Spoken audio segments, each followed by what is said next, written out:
meet would look at us and tell us, this is what I expect of you, so the praise is on right here.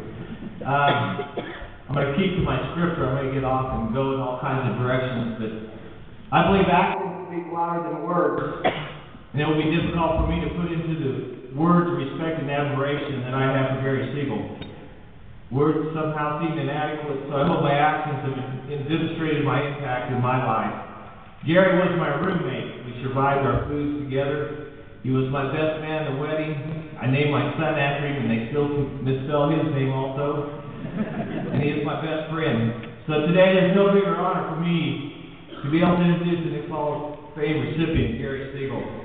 Garry was a 1974 graduate of Osborne High School, where he earned 5th place at the state outdoor track meet his junior year, and in his senior year he was 3rd at the state cross country. Then he was state champion in the indoor mile, and he's also state champion in the mile, 2 mile at the state outdoor track. He earned his bachelor's degree here at Fort Hays in industrial arts, and while doing that, he achieved NAI All-American status in cross country in 75 and 77, indoor track in the 2 mile in 76 and 78. He was also an NAI All-American Honorable Mention in outdoor track in the 10,000 and 78. He received the Boost Gross Award for Outstanding Senior Athlete in 78. And in the conference, in the CSIC, Garry was outdoor 3 mile champion in 76 and 78, and all conference honors all 4 years in cross country. After graduating, he went to Riley County to become the Industrial Education Instructor of Woodworking, Drafting, and Computer Drafting. And he still holds that position today. In 79, he was the boys head cross country coach, and then in 82 he became the head girls cross country along with head boys and girls track and field coach. During his tenure at Riley County, he has coached girls basketball, assistant boys junior high basketball, assistant track. He also kept up his education. He obtained his master's degree in physical education at Kansas State University. He completed TAC Level 1 Coaching School at Grinnell, Iowa, and TAC Level 2 Coaching School at Latrobe at Provo, Utah, and he became a licensed private pilot. Garry's been an outstanding educator, and he's made a difference in a lot of lives of his students and athletes. He's made a great difference. In these 30 years, he's coached cross country. He's had 9 state championship teams, 17 individual state champions, and 88 all-state individuals. In these 31 years of coaching track and field, he's coached 2 state championships, 5 runner-ups, and 52 individual event state champions with 188 state performers. He's been an outstanding leader at all levels that he's done. He's been the Kansas High School Activity Association's track and field rules interpreter. He coordinates clinics for coaches. He's a featured speaker in most of these clinics. He's been very active in the Fellowship of Christian Athletes.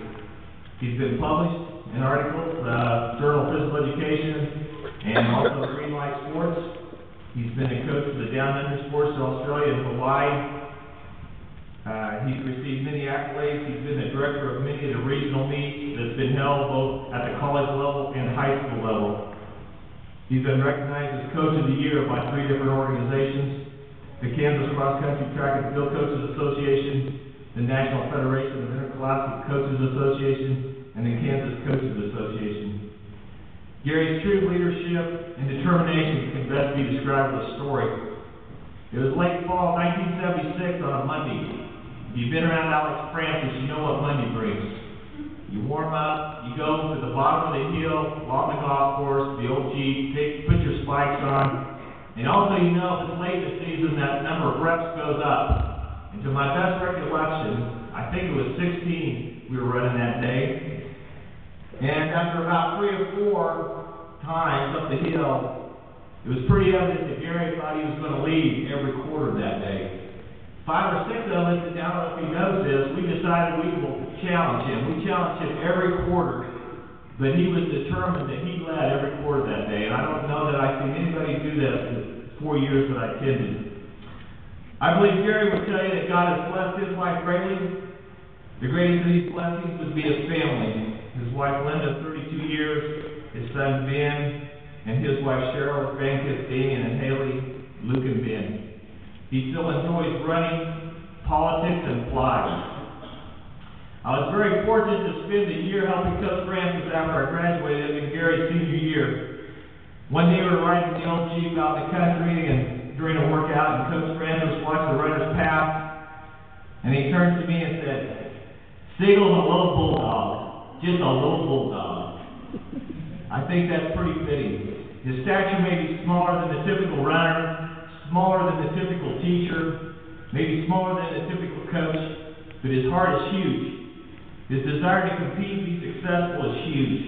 He's made a huge difference in his teammates, his students, and his colleagues. And now would you please help me honor our newest Hall of Fame inductee, Garry Sigle.